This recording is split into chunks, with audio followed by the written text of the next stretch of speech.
for me personally, and for many people I know, and many of the students that I've had over the years, the crisis is that we thought that evangelicals believed certain things that we were taught. And what we're seeing happening in the church and the culture and in leading evangelicals now is that their actions and are not in accordance with what we thought that they believed. Now, where's the contradiction? Where's the, where is the parting of the ways? Like, that question, I think, is the heart of the crisis. Hello and welcome back to Unfeigned Christianity, where we are on a journey of becoming a people who are theologically anchored in Jesus, emotionally healthy, so that we can love and disciple others well. Today, I'm excited to have on the podcast Karen Swallow Prior. She's the author of a number of books, but the one I wanted to discuss with her particularly is the book, The Evangelical Imagination: How Stories, Images, and Metaphors Created a Culture in Crisis. It was a pleasure to talk with Karen, who spent 21 years teaching English at Liberty University, the world's largest evangelical university. She has a PhD in English literature, a former seminary professor, and a lifelong evangelical who loves the movement enough to tell the truth. So this isn't a book about tearing apart Christianity or evangelicalism, but rather kind of analyzing how did we get to where we are. She wrote the book in 2023, so it's a few years old already, but it's still a very relevant book to understanding the crisis that the evangelical church is in today. In our conversation, we get into what a social imaginary is and why evangelicals desperately need to understand theirs, how an overemphasis on conversion as a singular event has produced shallow, immature faith, why sentimentality in worship and Christian art leaves us emotionally high but practically unprepared, and so much more. I'm excited for this episode. I hope you enjoy it. Without further ado, here's my conversation with Karen Swallow Prior.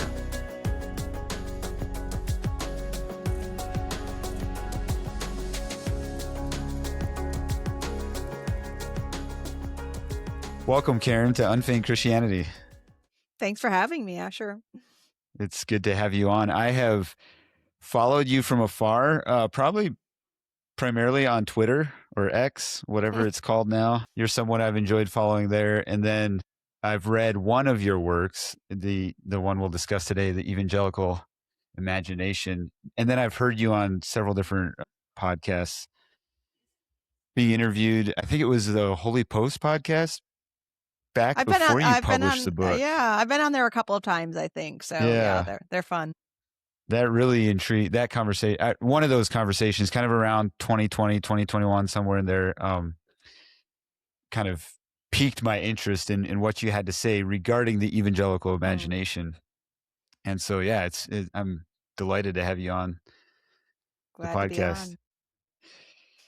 You, for those of you that don't, for those in my audience that don't know you, why don't you give us a little bit of the background, who you are, where you've come from as far as your career and so forth, what you're doing, what led to writing the Evangelical Imagination? Yeah, so I am a former English professor. So I have a PhD in English, and I sort of come to all of this on 21 years of teaching at Liberty University, which is kind of known as the world's largest evangelical university. And so teaching English there for so many years, I was, saturated in evangelical culture, teaching evangelical students. I am evangelical myself. I left there and taught at a Southern Baptist seminary for a few years and left there and am just now really just doing some side jobs teaching, but writing full time and doing a lot of speaking. So I'm just, need a break from evangelical institutions. And that was even before what I wrote about in this book. But I think we all know if we live in America today, if we live anywhere in the world today, we know evangelicalism is going through kind of a crisis. America is going through a crisis. The church is going through a crisis. And so I've kind of been in that trajectory for a couple of decades. And so this book reflects a certain point that I was in, through the couple of years of writing it and the couple of years that have followed it being published. But the sort of direct origin of the book was teaching in this evangelical environment for a couple of decades, teaching students who grew up largely in the evangelical environment. And I teach British literature, teach a lot of British Victorian literature. And over the years, in teaching Victorian literature, especially, which is an age in England very much defined and characterized by the rise of evangelicalism, I would find my students, when we would discuss something in Victorian literature, my students would say, "Oh, that's what I was taught in the 20th century or the 21st century." Mhm. And so we would just begin, I would ask them this question, well, is this idea, this concept, this practice, is it really biblical? Is it really Christian, or is it just Victorian? And so that was kind of the seeds of the book. And then I started looking over the 300 years of evangelical history and studying the concept of social imaginaries from Charles Taylor, and understanding that, there are a lot of histories written about evangelicalism, a lot of political science, a lot of sociology, even some cultural criticism. But I just thought, the evangelicals have a social imaginary, social imaginaries. I mean, I know there's no one evangelicalism, but there are, sort of under the surface metaphors, images, stories, expectations of what how things should go and what evangelicalism means. And so those kinds of incidents in the classroom grew into a desire to explore some of the defining metaphors of evangelicalism, and the power that they have, for good or ill, in shaping what we understand about the movement and our faith and ourselves in this world now. Yeah. Yeah. Thanks for giving that background and context. Your the subtitle for the book, How Stories, Images, and Metaphors Create a Culture in Crisis. What is the crisis that I mean, you mentioned the church is in crisis. I think we all resonate with that, but just to hear more the framing for the book, what is the crisis Mm, that you see mhm, coming through in the stories and images and metaphors that mm. we use? Yeah, so, I mean, that could be a whole, hour-long conversation in itself. And actually, I don't think I just to even try to answer that question, it's almost a different answer every week. But, Sure. Yeah. no, Yeah. so I would say, and of course, there's the political layer to this that we probably can't overlook, but I wanna be broader than that and say, for me personally, and for many people I know, and many of the students that I've had over the years, the crisis is that we thought that evangelicals believed certain things that we were taught. And what we're seeing happening in the church and the culture and in leading evangelicals now is that they're actions and not in accordance with what we thought that they believed. Now, Mhm. where's the contradiction? Where's the where is the parting of the ways? Like, that question, I think, is the heart of the crisis. We don't Mhm. really asking what happened. Why did we Yeah. think Yeah. we believed one thing and now it looks like something else? Were we Yeah. wrong? There's Were so they wrong? Did something change? Yeah. yeah. Yeah. Yeah, there's clearly a lot of division and just looking at things totally different where it's I guess one question that I would have, because talk about this with my siblings who, I'm the middle of five, so we range from rough close to 40 all the way down to about 25. No, 30. We're all 30 now. That's crazy.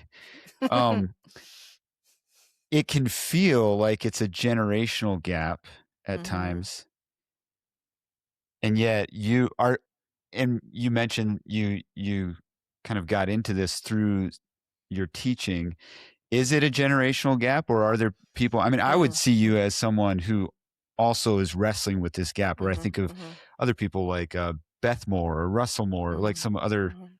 older evangelicals who are identifying this conflict as well. Is it generational, or is it No, what I mean, sets apart? that's a really good question. I do think it's generational, but I think some of us are listening to the younger generation, right? I mean, me, I had no choice. I'm in the classroom with them every day. I'm teaching them, but I'm also learning from Mm, them.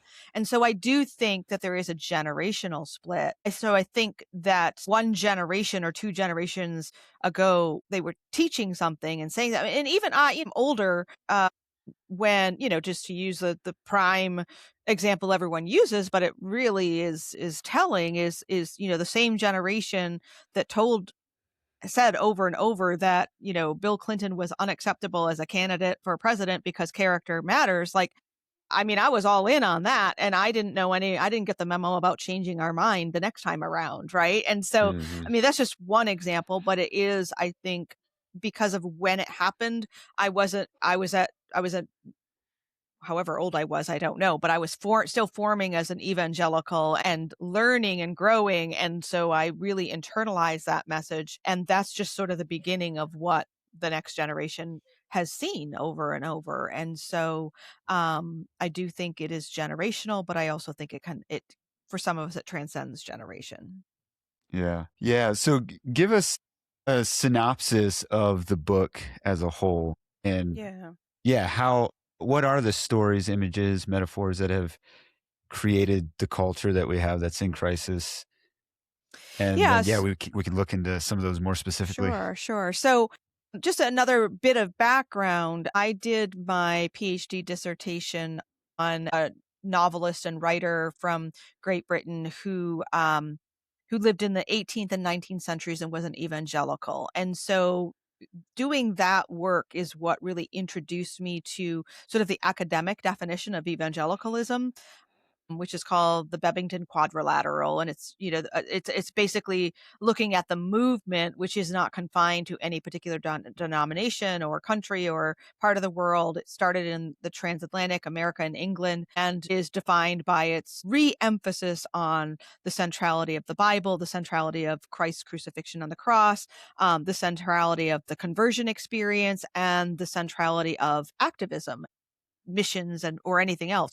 And so there's a historical definition of evangelicalism, and as it began 300 years ago in the early 18th century. That's my area of expertise and study. So I'm bringing all of that to my teaching and to my thinking and my own understanding of myself as an evangelical. When I discovered this person and this movement and this definition, I thought, oh yes, that's what I am. I'm evangelical. And Mhm. uh, so that's sort of the working definition that I use in the book, but that I've had, and that most evangelicals are defined by, apart from polls and surveys, but that's another story. And so in the book, I'm sort of giving that brief history of evangelicalism, but then I'm saying I'm bringing to that the definition I mentioned earlier of Charles Taylor's social imaginaries. Charles Taylor is a living philosopher. He wrote his most famous book is A Secular Age, but he wrote a smaller book longer ago called Social Imaginaries, where he's talking about how as communities and cultures, we are told stories and we carry images and metaphors that are just part of our community and part of our experience that we might not even think about. And every community has them and has several.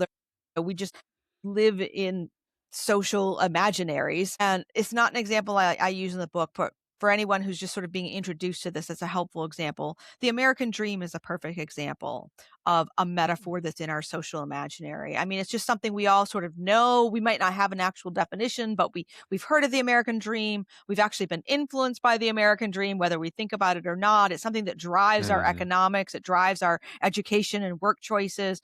That's a great example of something that's in our collective social imaginary. So all communities have them. And I wanted to say, okay, what has made evangelicals in our imaginations over these 300 years? And as an evangelical, what is good about that? And where did we kind of go wrong?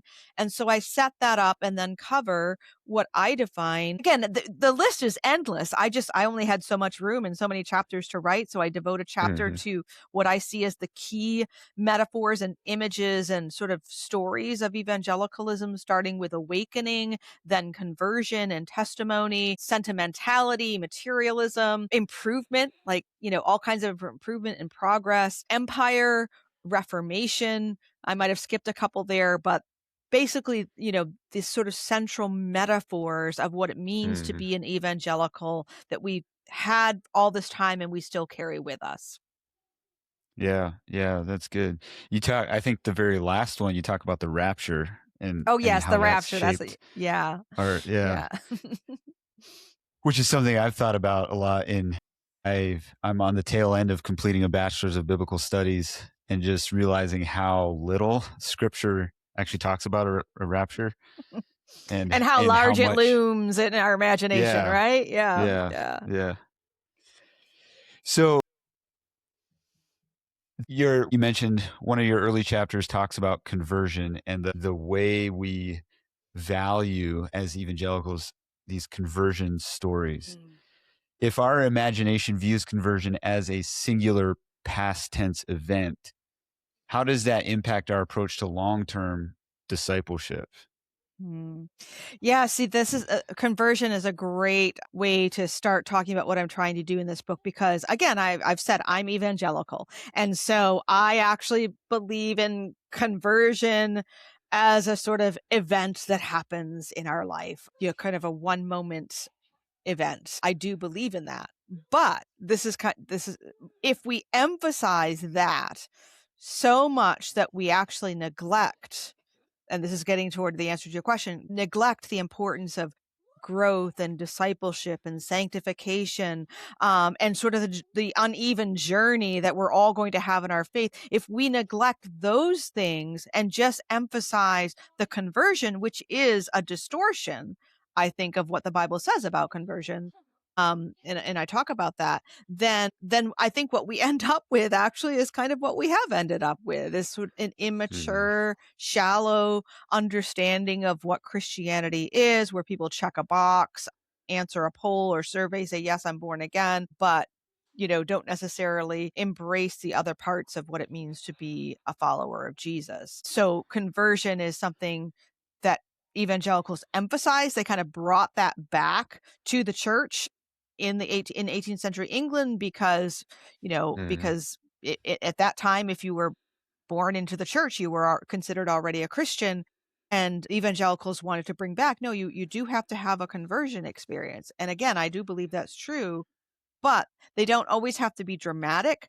They can even be, as I talk about in the book, I accepted Jesus at such a young age, being raised in a Christian home, that I actually don't remember that moment. And so I Mhm. had sort of my own crisis, like, oh, did I ever do it? I better say the prayer again or go forward again just to make sure, because that emphasis on conversion minimized what I already knew that I had in a relationship with Jesus. And so that manifestation of conversion is a distortion of its essential truth. Yeah. So what I'm hearing and what I got out of the book is that this, like, just because someone doesn't have a flashy past conversion story to tell doesn't mean they're not in the process of being converted or in discipleship, Right, that right. long road. Also, we create, like, for people we want as our heroes, we can tend to create conversion stories. Yes. And a classic example that, I mean, maybe it's been talked about enough, but one that s- like you mentioned earlier, like Bill Clinton was seen as an immoral man, and yet the evangelical church largely is the one that put into office Donald Trump. And part of that process include having a conversion story to tell about He's a him. baby Christian is what it was said, right? He's a baby Christian. Yeah, And that was said when he was first elected, and now people are kind of backing off of that and then saying, well, I don't think he's a Christian, but he's a King Cyrus, right? And so, yeah, he got his foot in the door by the proclamation that he had had a conversion experience. Everything needed to be spun that way.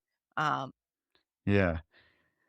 So our legitimacy in the faith has less to do. You're not denying the conversion in the sense of like turning away from what Mhm, you were once pursuing, mhm. but you're suggesting that true discipleship and following Jesus is not just that, but then a Right, life that is built off of that and pursuing Jesus and the right. kingdom of God. Yeah, and I mean, the Bible bears this out as well. I mean, it talks about the fruit of the Spirit, and it talks about evidence of our salvation and perseverance of our faith. And so it's all in there, but because evangelicals in that historical moment in the 18th century had a need, a real need to emphasize conversion again, like, oh, you guys, let's not forget this. We've kind of overemphasized it over the years, and I'm suggesting saying this is a true metaphor. Let's use it, but also let's not distort it. Let's bring it back into Mm, balance with mhm. other truths like our need to disciple and to grow and to be sanctified and to bear Yeah. evidence of our salvation. Yeah. Yeah, that's good. You in the book you describe how Victorian sensibilities often masquerade biblical mandates. I'm not sure if that's exactly how you word Yeah, it, but yeah, that that's idea.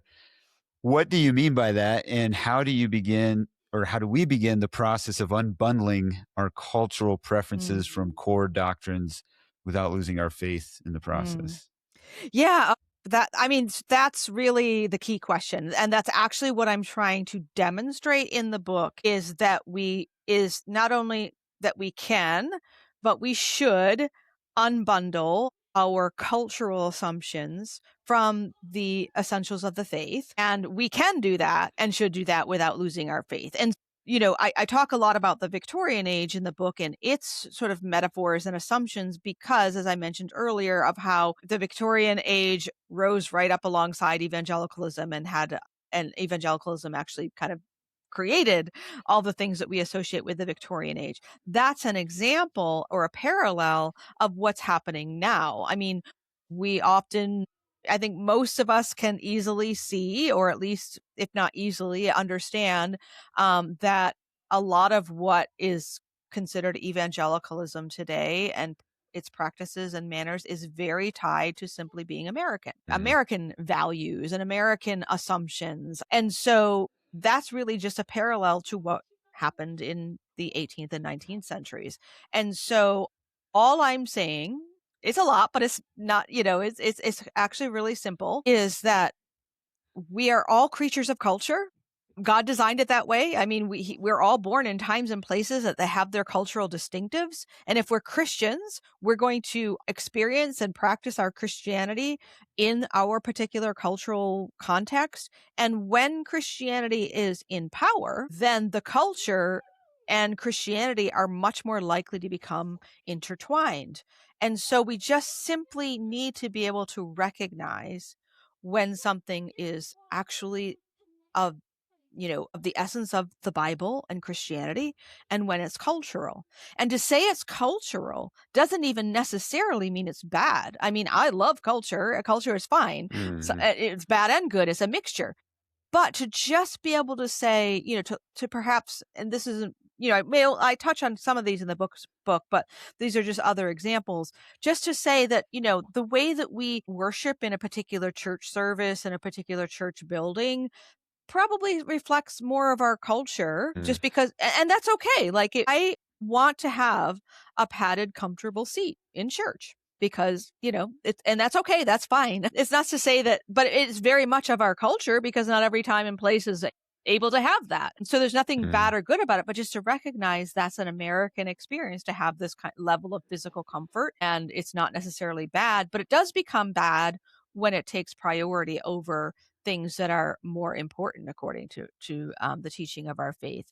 And so just making that distinction and then being able to disentangle them is what we are actually all called to do. For all Christians across all time and history have had to do the same thing, have had the same challenge. It's harder for us when we live in a dominant culture where Christianity has had such influence because it's just it's meshed together even more tightly. So it just makes it more challenging. Yeah, yeah. What are some ways that Victorian sensibilities have influenced. Mm. Yeah, I think in the book, if I remember correctly, you talk about even just household dynamics and roles Yeah, and yeah. so forth.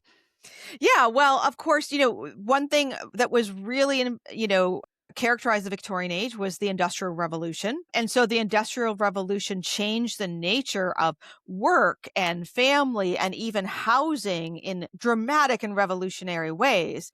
And so it created, an environment in which work became more dangerous and more physically difficult than it was when people were mainly tending the fields by hand.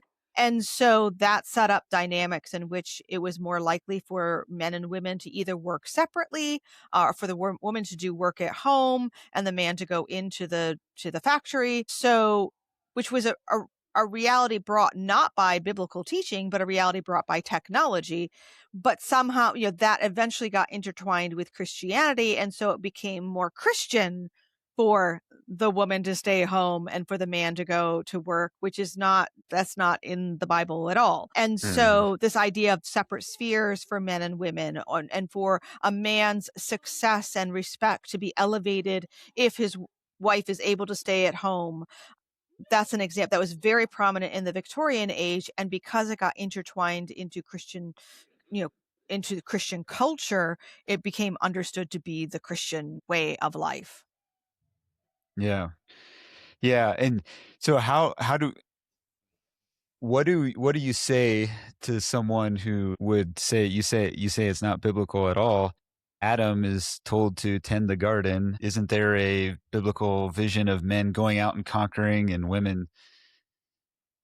I don't Well, know if there's quite as yeah, clear an example of women staying at home, but yeah. right, right. I mean, obviously, there's some biological realities that, if the woman is going to have to stay home for a while if she has a baby, Yeah. like, which is biological and natural.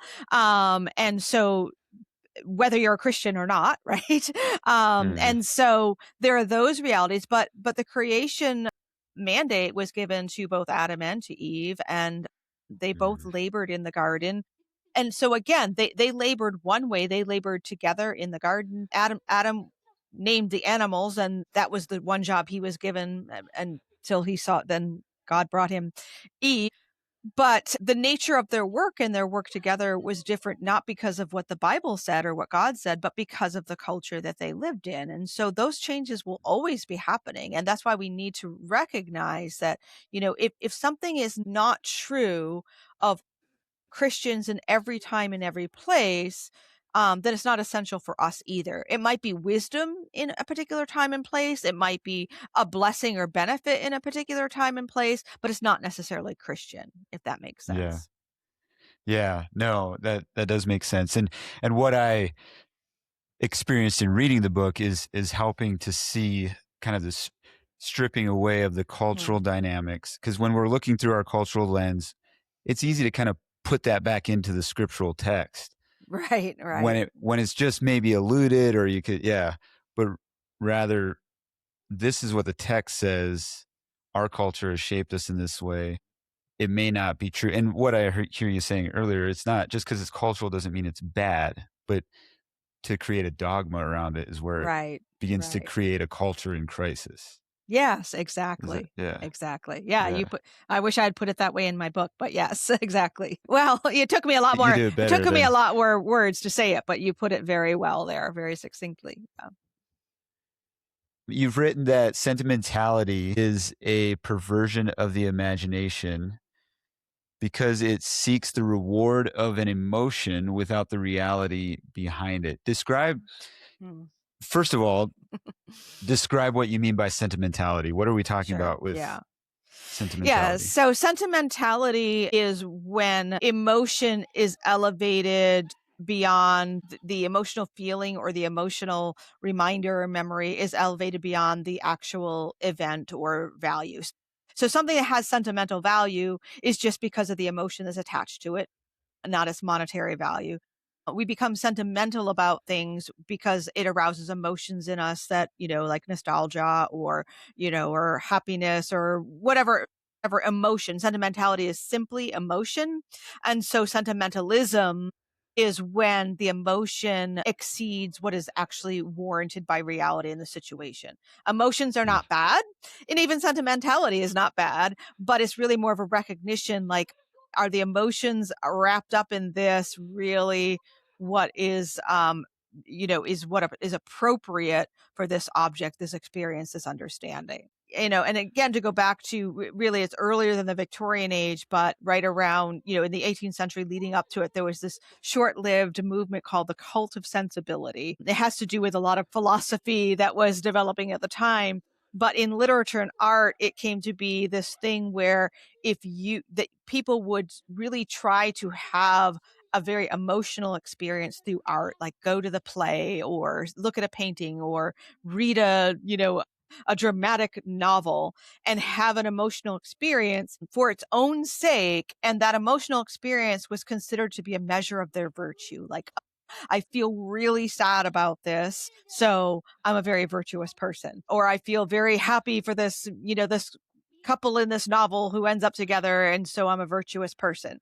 So that the cult of sensibility was replacing actual virtue with an emotional response, and it was very short lived, but it still had an effect. And the way that we see it expressed in contemporary of evangelicalism, and this is sort of a cliche and a stereotype, but it is so because it's true, is that tendency to have, for example, worship experiences or Mm. worship songs that are very emotional but might not necessarily have a lot of doctrinal truth or even just have any action that is sustained after the music is over. And we see a lot of that in evangelical art, in the movies and in the music, as I said, in the art, such as it is. I think I point to, I spend a lot of time on Thomas Kincaid, the painter of light, Hmm. who paints images that are very homey and well lit and evoke nostalgia and sentimentality, but aren't really reflective of reality in any way at all. And not only that, but he had some immorality or something that I can't Yeah, remember he the was story. actually, yeah, ironically, the painter of light was really rather corrupt and Yeah. degenerate and died at a young age as a result of a destructive lifestyle.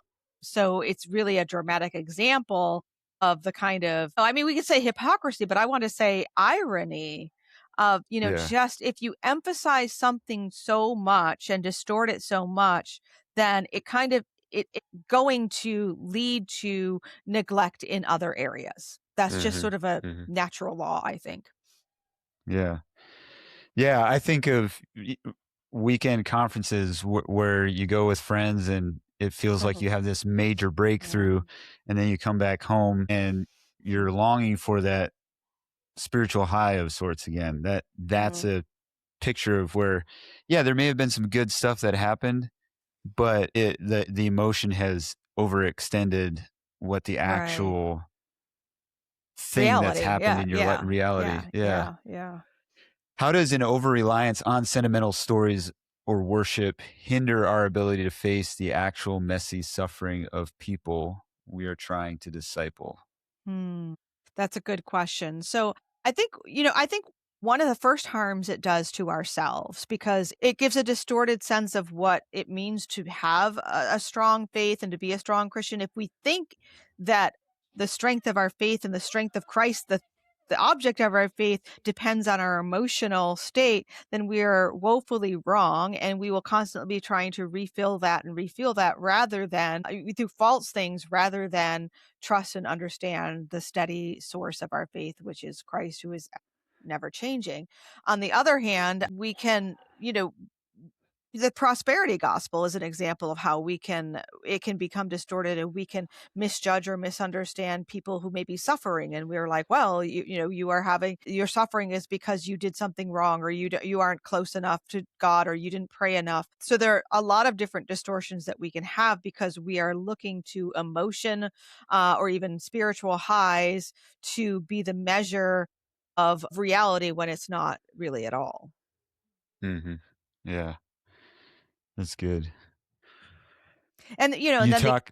I'll just say the other thing is that we often, like, in our art, especially if we present this picture of where the characters are, there are terrible villains who hate God, so they hate you, and you're some sort of a martyr for your faith in this hostile environment to Christians. Those kinds of portrayals of our faith and our life in this world lend themselves to whipped up emotions and black and white kind of understandings that again don't match with reality. So it leaves us ill equipped to deal with the real Mhm. people who are much more complicated. And even with Mhm. ourselves, we're much more complicated than that.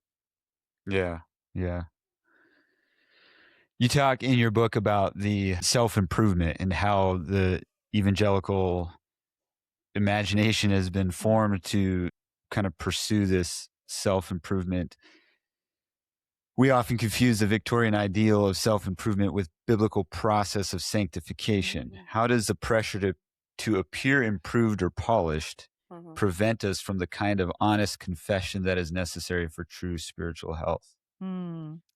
Another great question. Now, I sort of cover the history of the idea of improvement in the book, which was a modern concept, because think about a history, a more ancient history where things didn't change for thousands of years. So if things didn't change in, your family and your station and the way of life that you had, then you didn't necessarily even think about improvement because things didn't change like that. But with the modern age and the scientific revolution and the enlightenment, the idea of things changing and improving became possible because things actually were changing and improving. Mhm. So again, Mhm. improvement isn't bad, but it's a as a cultural concept, when it gets laid over Christianity, then it came to replace or still replace sanctification is done through the Holy Spirit, with the kind of improvement that we see in solutions offered by, well, again, conferences. I've been to plenty, but conferences or Mhm. self improvement books or self help books, all of which became very popular again in the Victorian age, and that popularity continues today. It can often be more subtle and nuanced, but then on the other hand, if you spend, I don't, but I guess TikTok and Instagram are filled with these kinds of modern day versions of self-improvement with tips and tricks and beauty advice and all of those things. Yeah. It's a natural human tendency, but it's actually really a modern one. And again, the problem is when we mistake sanctification and real spiritual growth with the external appearance of improvement and physical health and fitness. You can find all kinds of examples of Christians selling these things as though they're Yeah. markers of our faith, and that's simply not true. If today's conversation stirred something in you, if you find yourself wanting to go deeper than just listening, the Unfeigned Christianity membership program might be exactly what you're looking for. It's a formation community for people who are serious about becoming theologically anchored and emotionally healthy so they can love and disciple others well. It's a real space where we do ongoing work together. Members get access to teaching, resources, and ongoing conversation through monthly mentorship calls. The kind of stuff that doesn't make it into the podcast but shapes the people who are in it. You can join at www.asherwhitmer.com/member and get started for as little as $5 a month. If you purchase an annual membership, you get a 20% discount. The link is in the show notes below. Yeah, I have a really personal question. Excuse me. As it pertains to this, you talked about the industrialization of this self-improvement and authors and speakers and stuff monetizing Mm, this self-improvement, and that's something I've self-published one book around. Is more just kind of my story in finding sexual healing and purity and so forth. I dream and am in the process of writing more books, and mm, you yourself are an author, right. even podcasting, so forth. To be able to do this full time would be a dream come true. Mm, Is that, am I leaning into this industrialization of improving one's life around mm, things that really ultimately need the Holy Spirit to create change, true, genuine change in us? mm, How do we navigate that mm, as creatives, as authors, teachers, or mm, aspiring mm, authors without just participating in the industrialization of self-improvement? mm.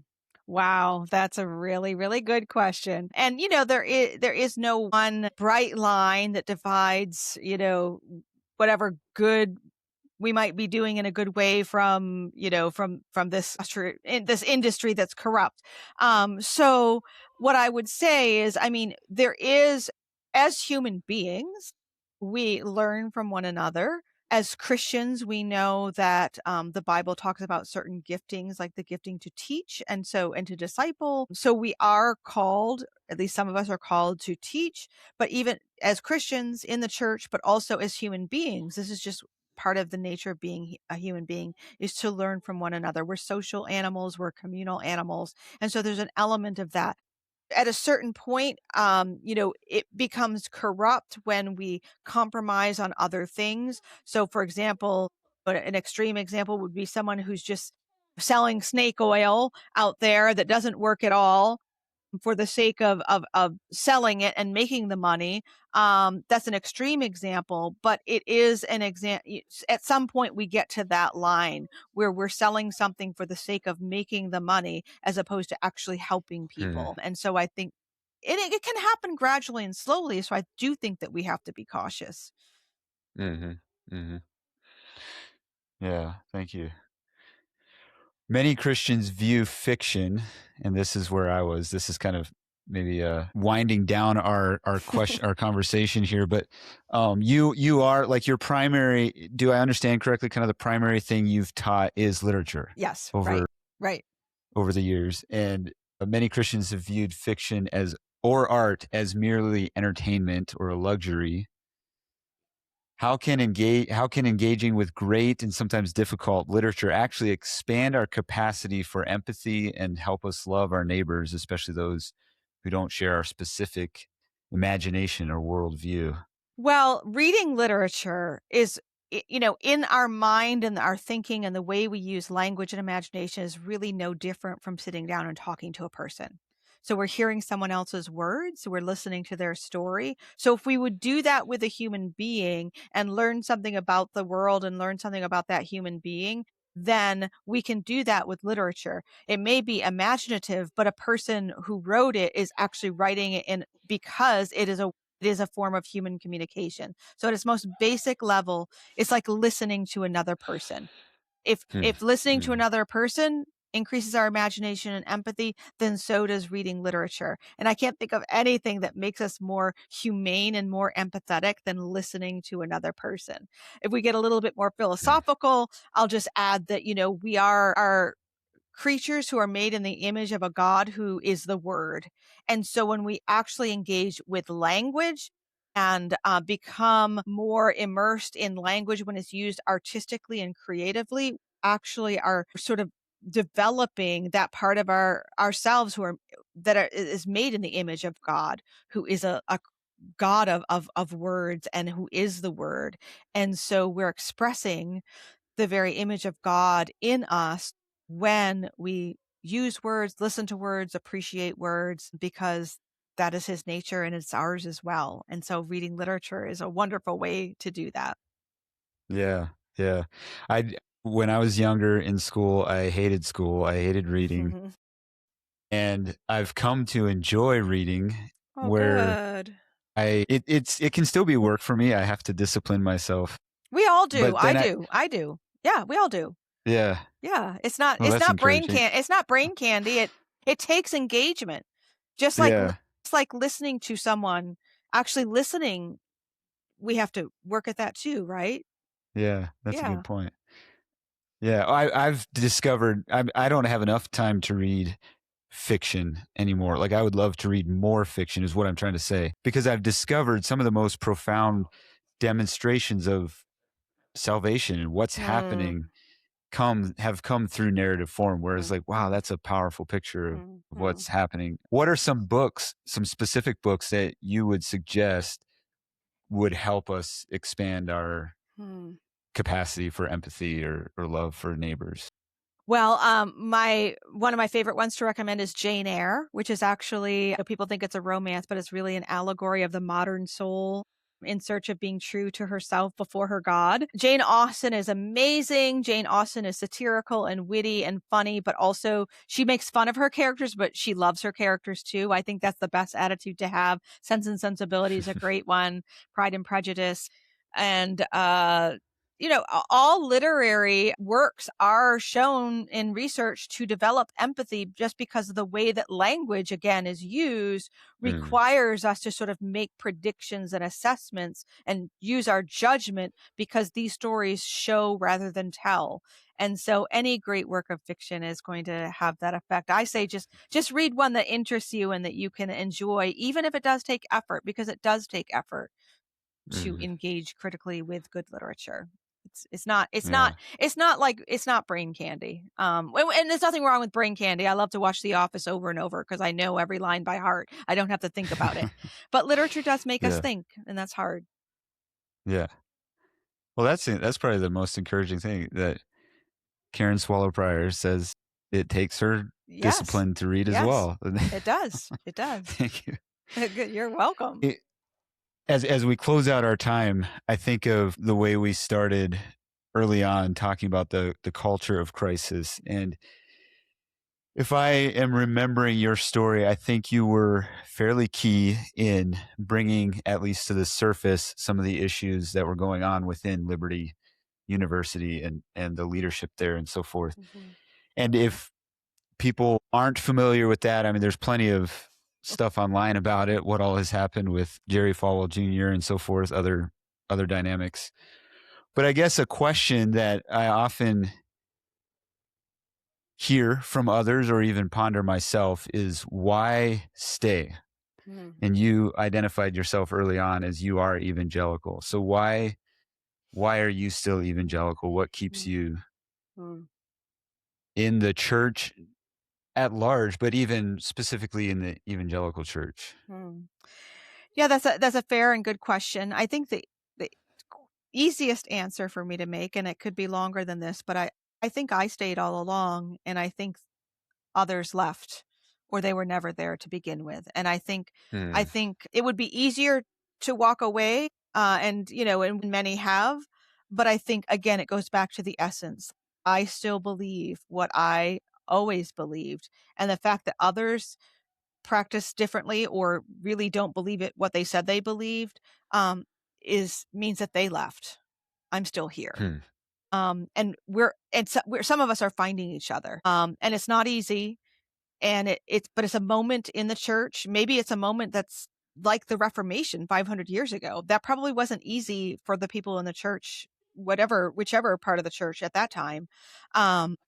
They got through it and they handed us a legacy. And so I want to be found faithful so that those who come in the church behind me can also have a legacy and they can be faithful. Yeah. Amen. Well, thank you for being someone who is vocal, who's gracious. I think it was you. Did you have a post? You had marched with Charlie Kirk? Yeah. At one point? Yeah. Yeah. At the March for Life. And in the middle of an event like that is very inflammatory or kind of brings up the people who are, frustrated at him and maybe lack an empathy for his death or for his family who is left behind. I just found it really refreshing to see. I know you see things quite differently from Charlie Kirk, but to see that gracious article recounting how you knew him, at least from that time, and being someone who holds firmly to true, at least historical evangelicalism, seeking after the way of Jesus, and while also not afraid to call out the sins of our times or the errors of our time. Thank you. Thanks for taking the time to come on here and have this conversation. People can find your books on Amazon, but is there do you have a website that I do. My website is karenswallowprior.com. It's very simple, but you can find just about anything you need there to take you wherever you want to go from there. Whatever direction. Yeah. So definitely recommend looking up Karen Swallow Prior. Give her a follow on. Are you primarily on Twitter? That's where I follow you. Well, I'm not very. I'm there, but I don't do as much. Substack Yeah. is where I'm doing most of my writing and engaging now. Okay. But I'm on all Yeah. all the socials, so wherever you are, Yeah. you can find me. Yeah, very good. Except for TikTok, not TikTok. Yeah, I'm not on TikTok either. Well, this is very encouraging to me. Thank you for the honor of the conversation and the encouragement. Absolutely. Thanks again for coming on, and we will talk to you later. Let me know when this is out, and I'll share.